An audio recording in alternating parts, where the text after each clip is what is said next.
After more than 3 years, the COVID-19 public health emergency has ended. Thanks to vaccines, testing, and treatment, we're in a much better place, and deaths are at their lowest level since March 2020. But concerns over how the federal government will respond to new variants or even a serious new epidemic remain. William Brangham has our look. More than 1.1 million Americans have died of COVID since the pandemic began 3 years ago. For those who lost loved ones early on, this moment, where the country has declared an end to the public health emergency, is a complicated time. My name is Tracy Thrower. I'm the wife and the widow of John Thrower Jr. My husband passed away from COVID September the 23rd, 2020. He died of something that he shouldn't have died of. And I know people think it's over with, but it's not. Going out there in the public and being out there, it has scared me so much. Because what he went through, I was not there when he passed away. I couldn't be there. That was the beginning of the pandemic. I could not touch him. I could not say goodbye. I'm still dealing with it. You know, there's no time frame on death for someone you love. There's no time frame. I live with this every day. I had to go to therapy because of the death of my husband. So I live with this every day. So they don't get it. Some people that have not lost a loved one, some people that it has not affected them, they go on with their everyday life because they think they're invincible, but they're not. It can happen to any of us. Hello, my name is Max Osceola III. My father is Max Osceola Jr. I'm a member of the Seminole Tribe of Florida. My father, he himself is a member of the Seminole Tribe of Florida. He was a councilman in my tribe for 26 years. He served 13 two-year terms, and he accomplished a lot for us. My father passed away roughly about 2 years ago. It was October. It was in the very beginning of COVID.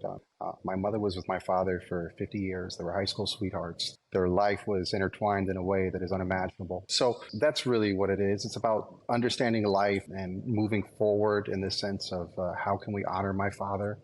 I think society has already opened up in this sense, and our governments are just reacting to that. We're better prepared for the other emergencies. COVID is not going away. The genie's out of the bottle. So I'm sure in the future there's going to be another outbreak. Hopefully we respond accordingly. My family has been able to honor my father. We've been able to have a little bit more closure. We're very, very fortunate for the father that we have. There was a lifetime of love. Many of the federal programs set up in response to the pandemic are now also ending with the expiration of the emergency order. So where does that leave us? For a closer look at that, we are joined again by Dr. Jennifer Nuzzo, Professor of Epidemiology and Director of the Pandemic Center at Brown University School of Public Health. Dr. Nuzzo, great to have you back on the NewsHour. I mean, we have been talking on and off for 3 years of this pandemic, and through some of the worst periods of time, and now as the light seems to be at the end of this tunnel. Where do you see this moment that we are in right now? Well, I think it is where you said it is, at a complicated time. I mean, we are in a complicated time. COVID, the acute emergency is over. The emergency declaration is over. But the tolls of COVID, including the loss of life, persist and continue.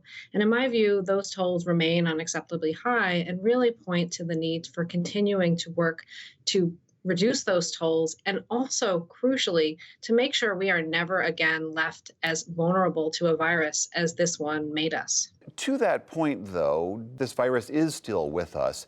Do you think we have the right eyes on this situation right now? Are we doing enough monitoring so that if a new variant emerges, if cases were to tick up again, we'd be able to see it in time? Yeah, I'm quite worried about our abilities to pick up future emergencies. That may include a future COVID variant, but it probably also includes other viruses that we've yet to discover that could emerge and cause pandemic threats. But much of that progress is at risk now with the end of the emergency. We are scaling back the types of data that we are collecting, and that generally gives us less insights into what's going on with COVID. But it also means that we will have less ability to pick up new pandemic threats. And so the point that I really want to make clear is that while the acute COVID emergency has ended, our our vulnerability to events like COVID has not changed unless we decide to take action to make it change. That requires improving our data, along with a lot of other things that we still have yet to do. As you well know, there is this ongoing fight in Congress over some of the things that you're describing here. What do you think are the key priorities that we ought to be focused on, even as we, quote unquote, wind down this end of the pandemic? So, first of all, the fact that we are having fights over pandemic preparedness at this point, after witnessing the loss of 1 million Americans, is to me unfathomable. I just don't know how much more we need to endure in order to make the investment in preparedness worth it.